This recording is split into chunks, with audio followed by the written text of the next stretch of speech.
نبی پاک علیہ السلام نا شارع ہیں دین کے. حضور جو چاہیں کسی کے لیے حلال کر دیں اور جو چاہیں کسی پر حرام کر دیں. ایک شخص نے کہا تھا حضور 3 نمازیں پڑھوں گا، اس شرط پر مسلمان ہوتا ہوں. فرمایا 3 ہی پڑھنا، کلمہ تو پڑھنا. حضور شارع ہیں، علماء اس لفظ کو جانتے ہیں، میں زیادہ کھولتا نہیں. ہر شخص کو اجازت ہے، اگر حقوق ادا کر سکتا ہے تو ایک وقت میں 4 نکاح کرے، اسے اجازت ہے. اگر حق دے سکتا ہے تو اجازت ہے. مولا علی نے بھی ارادہ کیا سیدہ کی موجودگی میں اللہ کہ میں دوسرا نکاح کر لوں. ساری کائنات کو اجازت ہے. تو سیدہ فاطمہ کے دل کو نہ تکلیف ہوئی، دوڑی آئی حضور کی بارگاہ. بی بی صاحبہ نے زندگی بھر کھل کے کوئی بات نہیں کی، آج بھی آئیں تو چپ کر کے بیٹھ گئیں. بیٹیاں بڑی پیاری ہوتی ہیں. ابا ہی انہیں بگاڑتا ہے، لاڈ ابا ہی دیکھتا ہے، کیا کریں مجبوری ہے.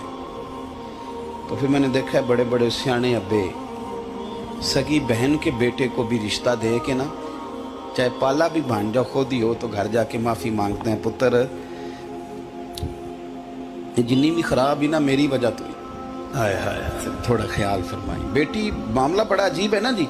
تو سرور کائنات کے پاس سیدہ آئیں تو تھوڑے آنسو آنکھوں میں آئے. فرمایا فاطمہ کیا ہوا؟ عرض کی حضور کچھ بھی نہیں، سب کو جائز ہے تو علی کو بھی تو جائز ہے نا، نکاح کرنا چاہ رہے ہیں.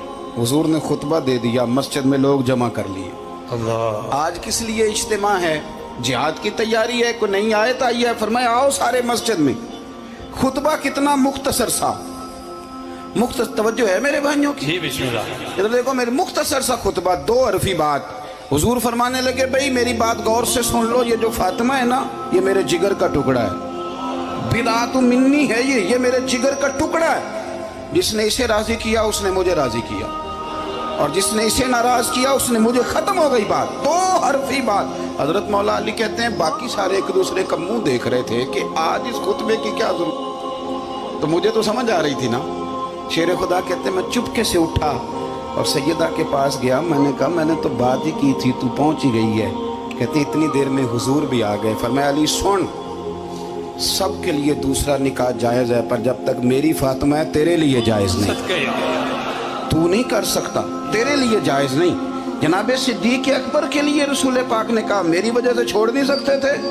سیدہ پاک کے لیے فرمایا جب تک میری بیٹی ہے تیرے لیے جائز ہے. ادھر سنو، قرآن مجید نے کہا قُلْ لَا أَسْأَلُكُمْ عَلَيْهِ أَجْرًا. ہم آیت تبرک کے لیے ہمارے یہاں پڑھی جاتی ہیں اور تبرک کے لیے سنی جاتی ہیں. کائنات کا بہت بڑا ادیب شاعر سارے بندے کٹھے کر لے تو جو 2 لفظ قرآن پاک نے اہل بیت کی شان کے لیے کہہ دی، مقابلہ نہیں ہو سکتا. بات کو سمجھیں. کسی درویش نے کہا تھا اصلاں نال جے نیکی کریے تے وہ نسلاں تاک نہیں بھول دے.